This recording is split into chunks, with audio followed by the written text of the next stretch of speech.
Good day, students. Welcome to math.serve.com. In this clip, we're going to be going over how to find the speed, velocity, and acceleration functions given the position function. Before we get started, let's take a look at the formulas that will be guiding our problem-solving process. Okay, so formula for position, velocity, and acceleration. I'm going to call it CVAL. Okay, position, velocity, and acceleration.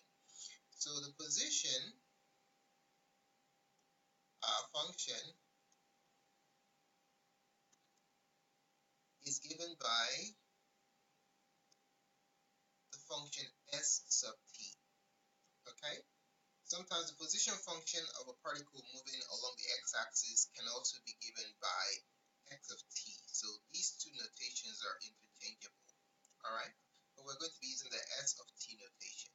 So given a position function s of t, how can you find the velocity, which is v of t? How can you find the speed? And how can you find the acceleration given by a of t? Alright, so let's go ahead and take a look at the CVAL continuum that can help us to see the connection between the position, velocity, and acceleration.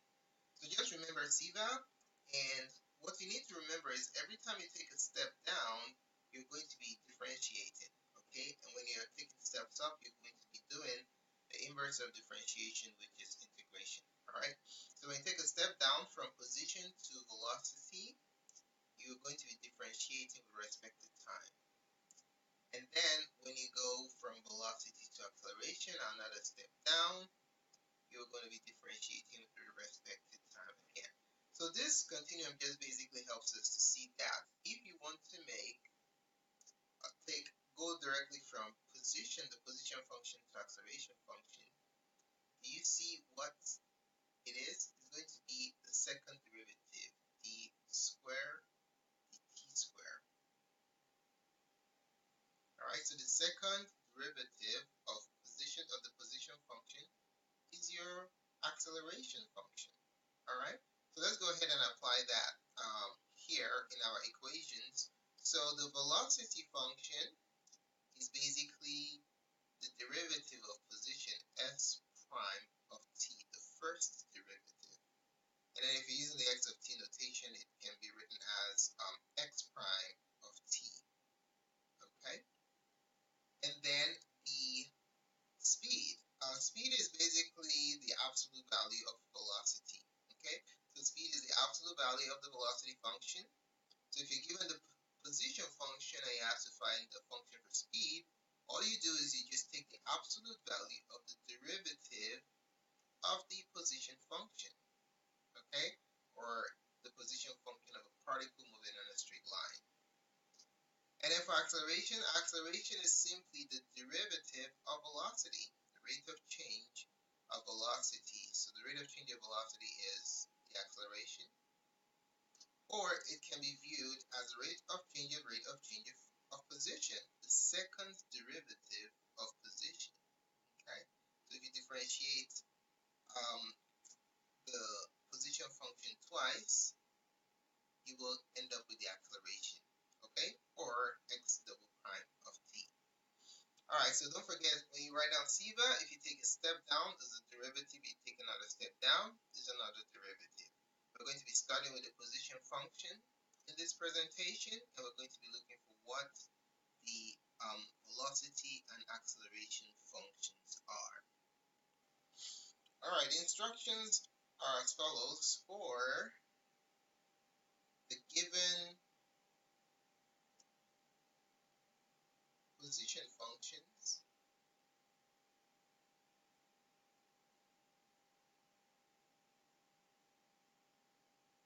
S of t,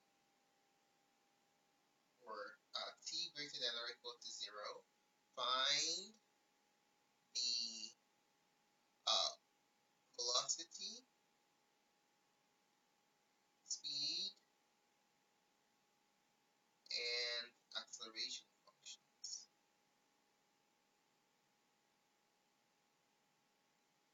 Alright, so remember the focus of this presentation is to review our differentiation rules, the rules for our power rules, our sum and difference differentiation rules. So we're just taking a look at an application of the differentiation procedure to motion of a particle. Alright, so for question 1, let's say we have the position function s of t equals t to the third power minus 11t squared plus 24t. Alright, so first thing we want to find is the velocity. The velocity given by v of t from our zebra continuum. We know that in order to go from position to velocity, let's put it up again. So we have zebra here. If you want to go from position to velocity, you're going to differentiate once. Okay? Alright, so the velocity function is given by the first derivative of your position function, so s prime of t. Okay? So we're basically going to be differentiating this function. So we have, let's copy down s prime of t. We have t to the third minus 11t squared plus 24t prime. Alright, so the first rule for differentiation we're going to apply is the sum and difference rule. Okay? So if you have a sum or difference of functions, the derivative of that function is equal to the sum or difference of the individual terms of the function. Okay, so this is basically equal to the derivative of t to the third, so t to the third prime. And another thing you can do is you can always factor out coefficients. So I'm going to factor out 11 and focus on differentiating the variable component, t squared prime plus, and then notice I have a coefficient here. I can factor that out again, and then it's just t prime. Okay? Alright, so I'm doing term by term differentiation because we have a difference and a sum of terms to generate the position function. Now let's go ahead and apply the power rule. Hopefully you remember what the power rule is. If you differentiate in the power, x to the n prime, that's basically going to be you power down the power and mark down the power by 1. Okay, so let's apply that here. We are going to have power down the power becomes a coefficient 3t, and the power marks down by 1 to the 2, second power, minus 11. Now when we power down the 2, we're going to have 2, and then t to the 2 minus 1, that's just 1, so to the 2t. Alrighty, and then plus 24, the derivative of t is just 1 times 1. Now let's go ahead and simplify that.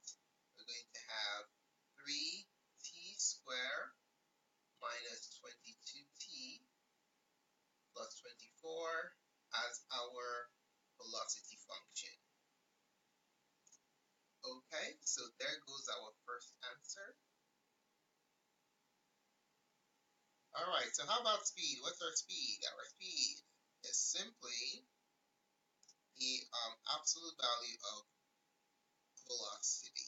Okay, so our speed is the absolute value of velocity, and we already know what our velocity function is, so it's simply going to be the absolute value of 3t squared minus 22t plus 24. Okay?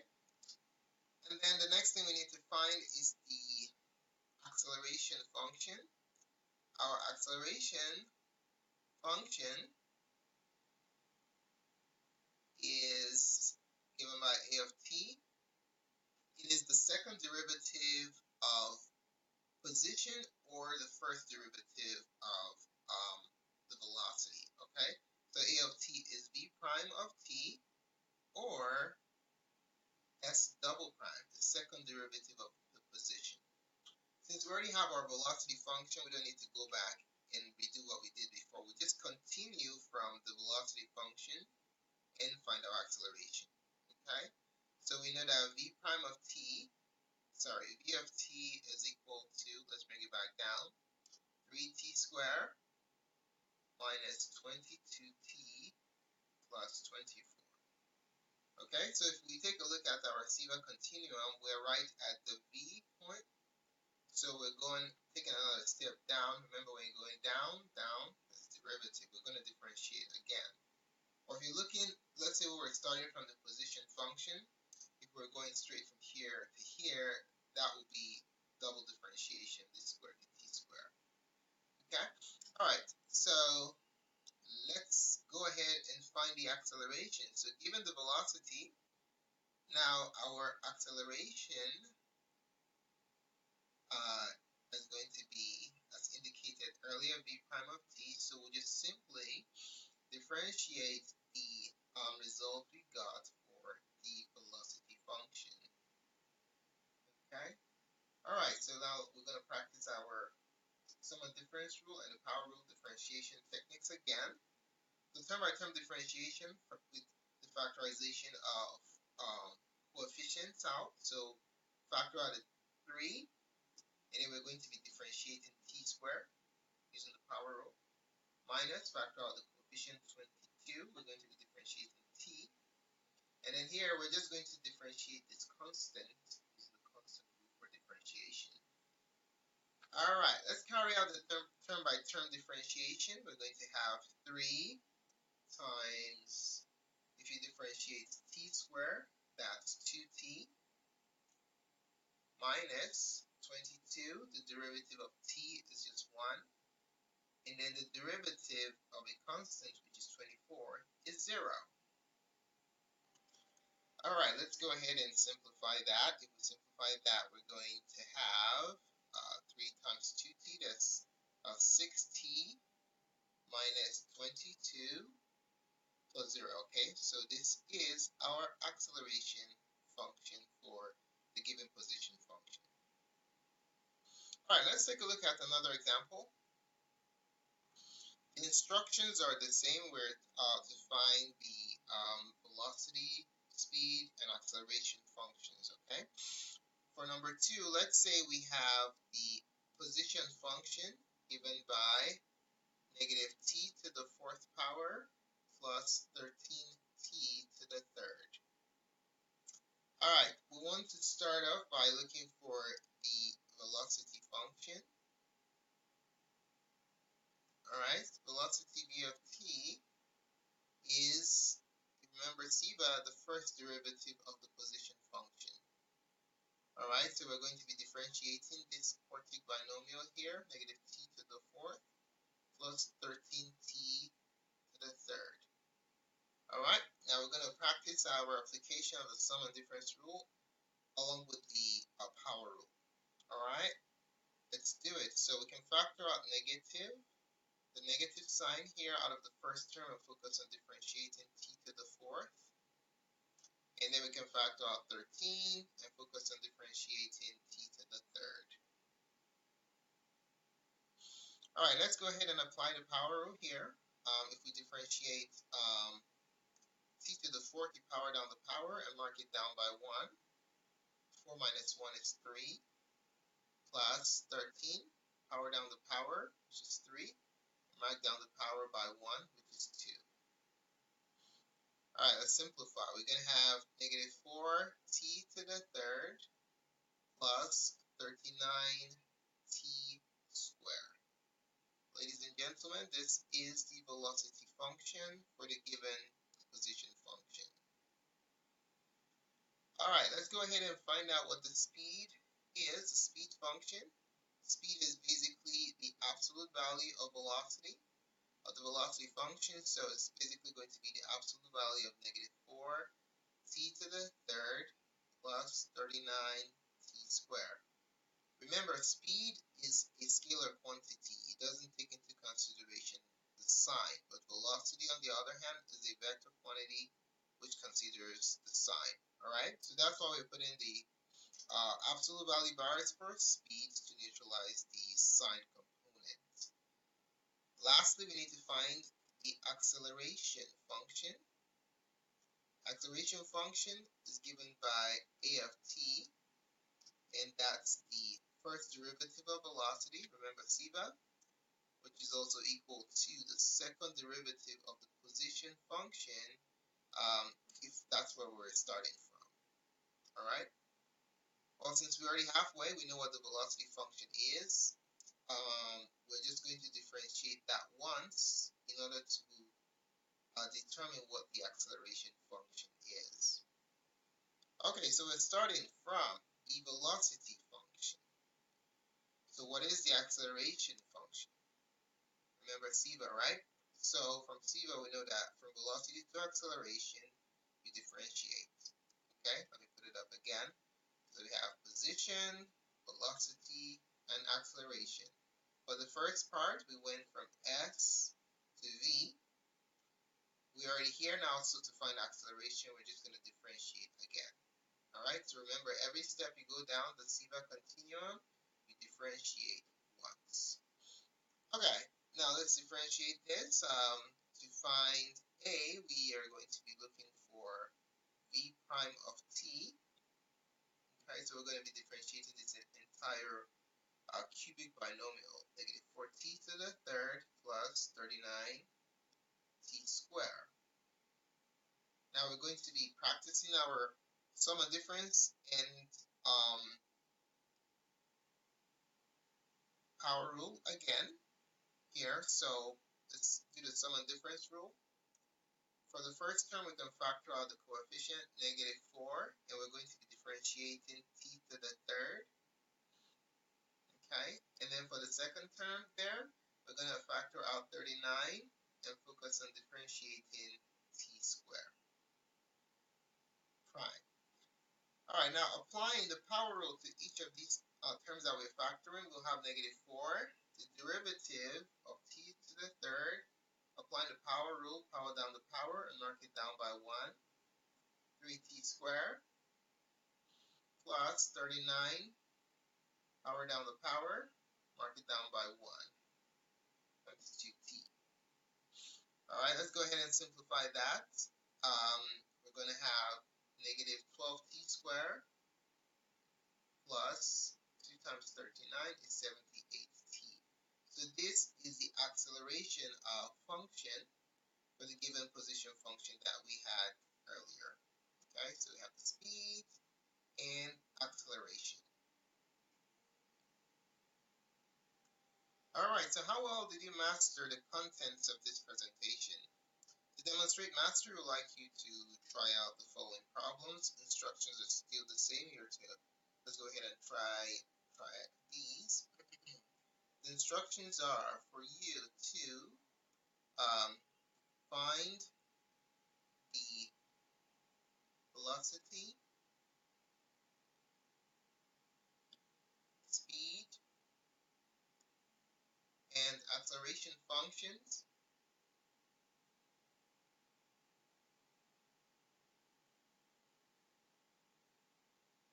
for the given position function.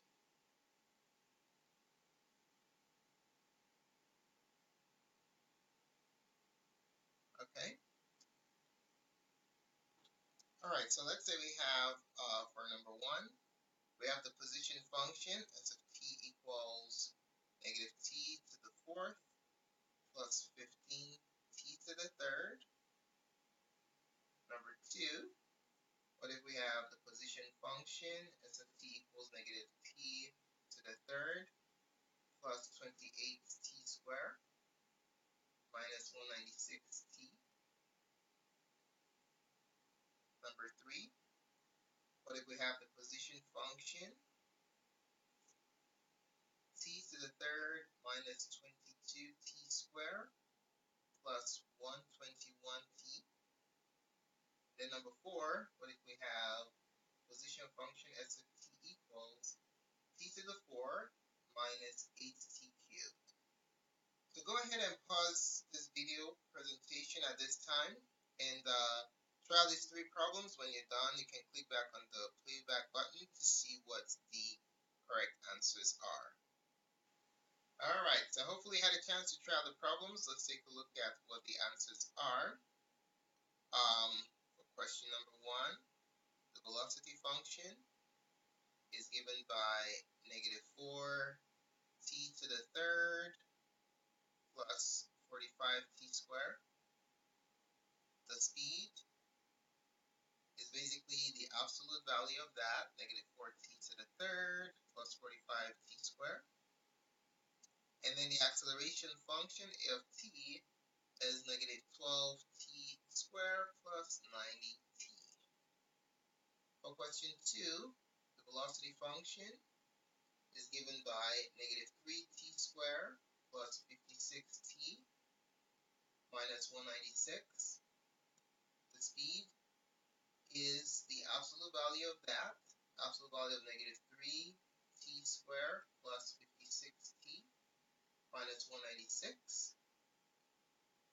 And the acceleration function is given by the second derivative of the position function, which is negative 6t plus 56. Question 3, the velocity function is given by 3t squared minus 44t plus 121. The speed is the absolute value of that, absolute value of 3t squared minus 44t plus 121. And then the acceleration function, the second derivative of the position function, is 6t minus 44. For number 4, the last one, the velocity function is 4t to the third minus 24t squared. The speed is the absolute value of that. And then our acceleration function is given by the derivative of the velocity function, or the second derivative of the position function, 12t squared minus 48t. Thanks so much for taking the time to watch this presentation. We'd like to know what you think. If you found the contents of this tutorial helpful in your studies of the techniques for differentiation, to give us a thumbs up. Your positive feedback is very valuable to us. If you have any questions or comments, just post it in the comment section below, and we'll be more than glad to assist. Don't forget to subscribe to our channel for updates to other presentations such as this. More resources can be found at math.serve.com, our website. Do check it out. Thanks again for watching and have a wonderful day.